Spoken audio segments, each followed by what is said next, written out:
12,000 feet, minus 15 Celsius. 200 caves carved into limestone, built with CIA money, Saudi engineering, and a decade of Soviet bombs that never cracked them open. Somewhere inside that frozen maze, surrounded by 1,000 fighters ready to die for him, is the most wanted man on the planet. Osama bin Laden. It is December 2001, 3 months since the towers fell. And right now, right this moment, he is slipping away. In the real timeline, he disappears. Walks into Pakistan with a small escort, crosses mountain passes on mule trails, and vanishes for nearly 10 years. The United States has $60 billion in intelligence infrastructure and the most powerful military force ever assembled on Earth. And it loses one man in a mountain. But here is the question that haunts every operator who was on that ground. Every analyst who tracked his voice on the radio, every commander who made the call not to send more troops. What if they hadn't relied on Afghan militias who took bribes? What if they hadn't waited for permission that never came? What if 50 of the best special operations soldiers in the world had been given one order: capture bin Laden alive, and the authority to do whatever it took? 50 operators, 24 Delta Force, 16 DevGru, the unit that will eventually kill him 10 years later in Abbottabad, 10 Air Force Special Operations, combat controllers and para-rescue, no Afghan warlords, no militia middlemen, no one to bribe. 5 days, one target, one way off that mountain. This is how it could have worked. To understand why Tora Bora matters, you have to understand what it was. Not a cave, not a bunker, a city inside a mountain. During the Soviet-Afghan War, beginning in 1980, Mujahideen fighters, funded by the CIA and Saudi intelligence, carved an enormous complex into the Spingar Range, the White Mountains, in eastern Afghanistan. The work took years. Bin Laden himself oversaw parts of the construction. By the time the Soviets gave up and went home in 1989, Tora Bora had over 200 interconnected chambers, ammunition depots, medical stations, a hydroelectric generator fed by a mountain stream, ventilation shafts drilled through hundreds of feet of rock. The complex sat at altitudes between 12,000 and 14,000 feet, spread across a series of ridgelines and valleys, with the Pakistani border less than 15 kilometers away by goat trail. Now think about this for a second. The Soviets hit this place with everything they had: carpet bombing, Spetsnaz raids, helicopter assaults. They never cleared it. The mountain absorbed the punishment, and the fighters inside kept fighting. And that was the 1980s version, before al-Qaeda reinforced it further through the 1990s. By December 2001, the complex holds between 1,000 and 2,000 al-Qaeda fighters, foreign jihadists from Saudi Arabia, Yemen, Chechnya, Egypt, Uzbekistan, hardened veterans. Many of them have fought in Bosnia, Kashmir, Tajikistan. They are not Taliban conscripts. They are ideologues who chose this war and will not surrender. They have heavy machine guns, mortars, RPGs, anti-aircraft weapons, ZPU-1s and DSHKs positioned on ridgelines. They have food, water and ammunition stockpiled for weeks. And they have something else.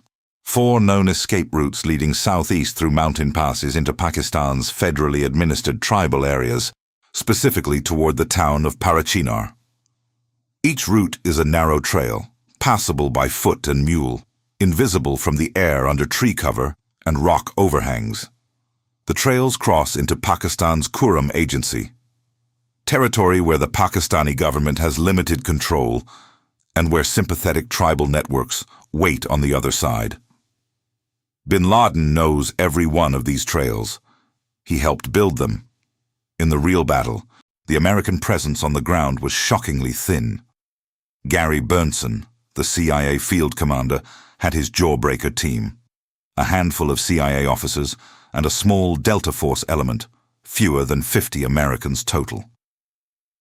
The rest of the fighting force consisted of Afghan Eastern Alliance militias led by two warlords, Hazrat Ali and Haji Zaman Gamsharik. These were men with their own agendas, their own tribal loyalties, and their own price. Bernson begged Central Command for 800 Army Rangers to block the escape routes into Pakistan.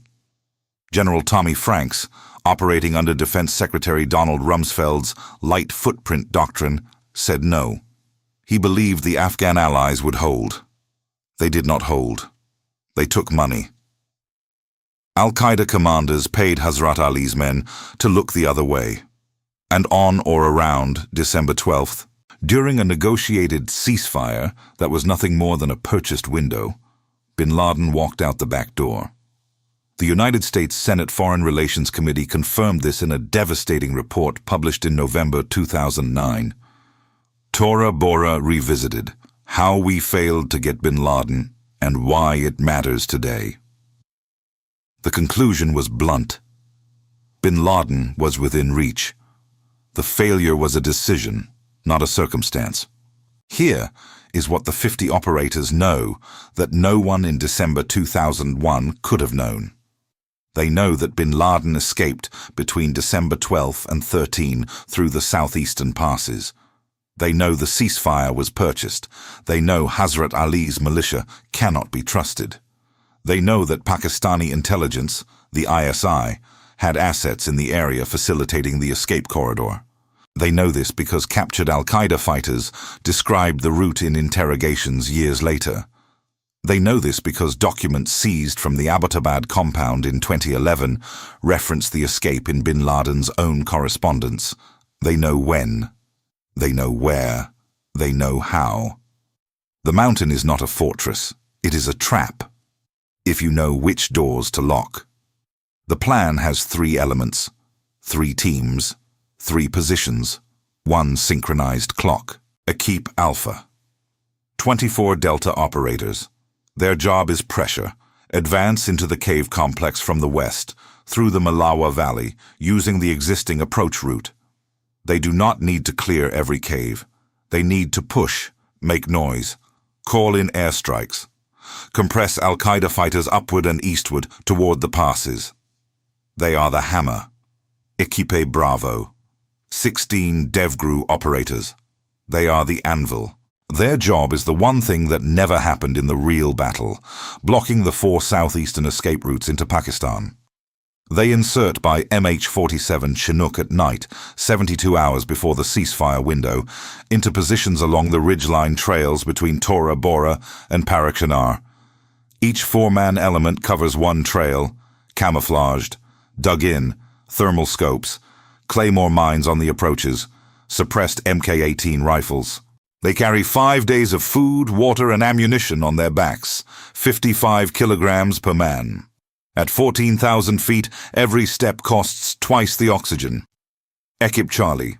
10 AFSOC personnel, combat controllers and para-rescue, plus the 8 remaining Delta operators. They establish the forward command post in the lower Malawa Valley. Their job?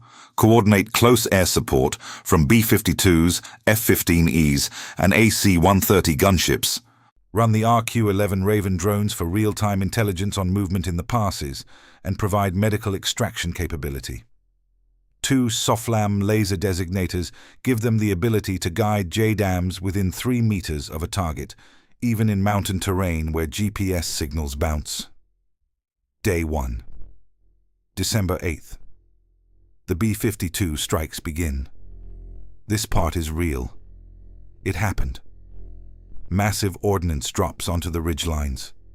The mountain shakes. Limestone dust fills the air inside the caves like fog. The sound reaches the valley floor as a low, rolling thunder that does not stop. Al-Qaeda fighters deep in the complex feel the concussions through the rock, a vibration in the chest, in the teeth. Above them, 40,000 pounds of munitions rearrange the geography. The strikes serve 2 purposes: degrading defensive positions and masking Bravo's insertion. That night, 2200 hours, 2 MH-47 Chinooks fly nap of the earth through the valleys, rotors echoing off canyon walls, and deposits 16 DevGru operators at 4 positions along the southeastern ridgeline. The helicopters are in and out in 90 seconds per drop. The operators disappear into the rocks. They dig in. Snow covers their positions by morning. Day 2, December 9th. Alpha begins its advance into the Milawa Valley. They move with Afghan militias, but the militias are window dressing. Alpha does not rely on them for anything critical. The Delta operators control the Soflam. They call the strikes. They set the pace. When Hazrat Ali's men lag behind or drift toward the flanks, Alpha lets them. They are not the plan. The advance is slow, deliberate, cave by cave. The terrain is brutal. Loose shale, ice, altitude that turns a 50-meter climb into a 15-minute ordeal. Every operator carries an HK-4 and 16 with subsonic rounds and a suppressor. The suppressor matters, not for stealth, but for communication. At 12,000 feet, the crack of an unsuppressed rifle echoes for kilometers. Suppressed fire lets them talk on comms without screaming. Day 3, December 10th. Alpha pushes deeper. Charlie's Raven drones, small, hand-launched, electric, begin mapping movement patterns in the cave complex. Thermal imaging from above picks up heat signatures clustering in specific caverns. Charlie counts, 60 here, 40 there. And in one deep chamber, accessible through a narrow passage. A cluster of 12 to 15 individuals who never move to the front lines. Never fire a weapon. Never emerge. The drone cannot see faces, but the pattern of life, the way the other fighters orbit that chamber, bring food, rotate guards, tells the analysts exactly what they are looking at. The high-value target cluster. Bin Laden is still there, 72 hours into the operation. Bravo reports from the ridgeline. They are cold, minus 18 Celsius at night. The Gore-Tex freezes stiff. Water bottles turn to ice inside packs. But the thermal scopes work. On the second night, Bravo 2, the team covering the primary southeastern trail picks up movement. 7 figures, moving single file, testing the route, a probe. Bravo. 2 holds fire, lets them pass. The 7 fighters reach a point 300 meters down the trail, pause, then turn back. They were checking if the path is clear. It is not clear, but they do not know that yet. Day 4, December 11th. The pressure builds. Alpha is now within the outer ring of the complex. The fighting intensifies. Al-Qaeda fighters are using the caves brilliantly, firing from concealed positions, retreating through tunnels, re-emerging behind the advance. 2 Delta operators take shrapnel from an RPG that detonates against a rock face. Not life-threatening, but the message is clear. The defenders are not breaking. Charlie directs 4 consecutive B-52 strikes onto the upper ridge line. The explosions are so massive that rocks fall inside caves a kilometer away. Inside the deep chamber, the high-value cluster moves. For the first time, they shift eastward, toward the passes. The Raven catches it. Stay with me. This is where it gets interesting. Day 4, late afternoon. The ceasefire begins. In the real timeline, this is the moment everything falls apart. Hazrat Ali's commanders meet with al-Qaeda negotiators. The deal is framed as a surrender discussion. In reality, money changes hands. The militia will pull back. The path will open. In this scenario, the 50 operators know. They have read the reports. They have read the books. Bernson's Jawbreaker, Fury's Kill Bin Laden. They know the ceasefire is a transaction, not a negotiation. Alpha receives the order from Hazrat Ali to stand down. They acknowledge. They do not stand down. They simply stop advancing, but hold every position. The militia fighters drift back toward the valley. Some of them will not return. Alpha does not care. The hammer has done its work. The anvil is in place. And the clock, the real clock, the one that matters, has just started. 18 hours. That is the window. Between the ceasefires start and the moment someone realizes the passes are blocked. Day 5.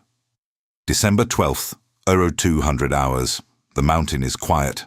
The B-52s have stopped. The small arms fire has stopped. Snow falls. And in the green glow of PVS-31 night vision, Bravo 1 picks up the first thermal signatures on the primary trail. A column, moving fast. 20 to 30 individuals, armed. They are not probing this time. They are running. Bravo 1 counts. Bravo 2 counts. Bravo 3 reports movement on the secondary trail, a smaller group, 8 to 10. Bravo 4 sees nothing. 3 of 4 routes are active. The primary column reaches the first choke point, a narrow section between 2 rock walls, barely 3 meters wide, 400 meters from the Pakistani border.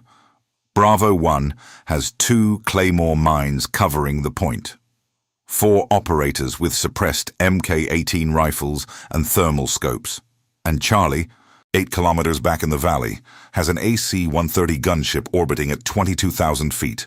Its 105mm howitzer and 40mm Bofors tracking the column in infrared. Bravo 1's team leader makes the call. He keys his PRC-152. One word. Contact. The Claymores fire. 700 steel balls per mine at 1,200 meters per second. The front of the column disintegrates. The suppressed Mk-18s open up from elevated positions on both sides of the trail. In thermal, the targets are white silhouettes against black rock. The suppressed shots sound like heavy staple guns. A flat, mechanical snap lost in the wind. The column scatters. Some fighters run forward into the kill zone, others retreat. Some go flat and return fire, but they are firing at muzzle flashes that do not exist. Suppressors. In the dark. At altitude, they have no idea where the shots come from. 12 seconds. It lasts 12 seconds. Then silence. On the secondary trail, Bravo 2 engages a smaller group. Same result. Claymores. Suppressed fire. Thermal advantage. The fight is over before the al-Qaeda fighters understand it has begun. Charlie calls the AC-130 onto a third group attempting to break through on the far trail. The gunship's thermal cameras track them like ants on a white tablecloth. The 40mm rounds walk across the ridgeline, and then, on the primary trail, Bravo 1 advances through the kill zone. Checking bodies, faces. They are looking for one face. They have memorized it. Every operator has a photograph laminated and taped inside their kit. Third body from the rear of the column. Tall, thin, wounded in the left leg. Shrapnel from the Claymore. Conscious. Wearing a camouflage jacket over a white shalwar kameez. A Kalashnikov lies 2 meters from his hand. He is being carried by 2 fighters, both dead now. Bravo 1's team leader looks at the face, looks at the photograph. It matches. Bin Laden is alive. He does not speak. His eyes are open. He is watching everything with a calm that is almost surgical, as if he is cataloging the equipment, the tactics, the language, the insignia. 2 operators apply a tourniquet to his leg, flex cuff his wrists. A PJ from Equipe Charlie is already inbound on a 4-kilometer run up the trail. The medic will stabilize for transport. Then the radio crackles. Charlie's voice, calm but urgent. We have a problem. 2 Pakistani military helicopters, Mi-17s, have crossed the border. They are 6 kilometers out and closing. Pakistani frontier troops, Frontier Corps, Kuram militia are moving up the trails from the Parakanar side. At least 2 platoons, 60 to 80 men, armed. And behind them, somewhere in the electronic noise, a burst transmission from an ISI handler to an asset inside Hazrat Ali's camp. The message is short. It says, confirm package location. Here is what you need to understand about this moment. Pakistan, in December 2001, is officially an ally. President Musharraf has pledged full cooperation with the war on terror. The United States has given Pakistan over $1 billion in aid since September. Pakistani airspace is open to American aircraft. Pakistani intelligence has, officially, been sharing information on al-Qaeda movements. But everyone on the ground knows the truth. The ISI, Pakistan's inter-services intelligence, built the Taliban, trained them, funded them. Elements within the ISI have been protecting bin Laden's network for years. The proof will come a decade later, when Navy SEALs find him living in a compound 1.3 kilometers from the Pakistan Military Academy in Abbottabad, the equivalent of hiding a fugitive next door to West Point. So when Pakistani helicopters cross the border at 02:30 hours, moving toward the exact position where 50 American operators have just captured the most wanted man in the world, this is not a rescue mission for a wounded ally. This is a recovery operation, and the 50 operators know it. The team leader faces a decision that no training manual covers. Bin Laden is flex-cuffed on the ground. The extraction Chinook is 14 minutes out. Pakistani helicopters are 6 minutes out. Pakistani ground troops are on the trail below, opening fire on Pakistani soldiers. Soldiers of an ally, a nuclear-armed ally, would trigger an international crisis. A sovereign nation's military, fired upon by American operators on disputed borderland. The diplomatic fallout could collapse the entire coalition. Pakistan could close its airspace, close the supply routes into Afghanistan. Every American soldier in country depends on those routes. But letting bin Laden go, letting Pakistani allies take custody of the man they have been hiding, means losing him. Again, maybe forever. 3 minutes. The team leader has 3 minutes. He does not hesitate. He keys the radio to Charlie. 2 words. Hot extract. The MH-47 Chinook, already inbound, already low, already fast, drops into a landing zone 400 meters from the capture point. The rotors blast snow into a white hurricane. 2 operators carry bin Laden at a dead sprint. The rest of the team collapses inward, covering the trail, the ridgeline, the sky. The Pakistani helicopters are visible now, navigation lights blinking against the black mountain. The Chinook's ramp is down. Bin Laden goes in. The team goes in. The ramp closes. The helicopter lifts, heavy, straining at altitude, engines screaming in thin air, and banks west, away from Pakistan, into Afghan airspace. The Pakistani helicopters reach the capture point 4 minutes later. They find blood on the snow, spent brass, dead al-Qaeda fighters, no bin Laden. The extraction costs 3 operators wounded, 2 from the earlier cave fighting, 1 from a fall on the icy trail during the sprint to the helicopter. 1 Chinook takes small arms fire from al-Qaeda stragglers on the lower slopes, 7 rounds through the fuselage, none critical. No American dead. Bin Laden arrives at Bagram Air Base at 0447 hours, December 12, 2001. Alive, wounded, in American custody. 3 months and 1 day after the September 11th attacks, and the world changes. But not in the way anyone expects. Within hours, Pakistan recalls its ambassador from Washington. President Musharraf goes on national television and calls the capture an act of aggression against Pakistani sovereignty, because the blocking team was positioned on terrain that Pakistan claims as its own. The fact that bin Laden was fleeing into Pakistan is a detail Islamabad buries under outrage.